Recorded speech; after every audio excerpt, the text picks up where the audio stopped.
ويتفكرون في خلق السماوات والأرض ربنا ما خلقت هذا باطلا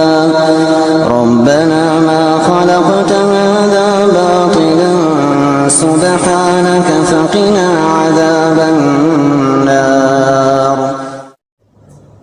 جو اللہ تعالیٰ کا ذکر کرتے ہیں کھڑے ہوئے اور بیٹھے ہوئے اور اپنی کروٹوں پر لیٹے ہوئے، اور غور و فکر کرتے ہیں آسمانوں اور زمین کی پیدائش میں، اور کہتے ہیں اے ہمارے پروردگار تو نے یہ بے فائدہ نہیں بنایا، اور کہتے ہیں اے ہمارے پروردگار تو نے بے فائدہ نہیں بنایا، تو پاک ہے، پس ہمیں آگ کے عذاب سے بچا لے۔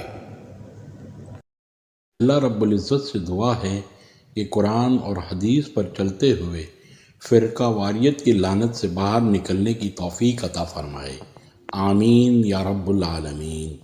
السلام علیکم ورحمۃ اللہ وبرکاتہ۔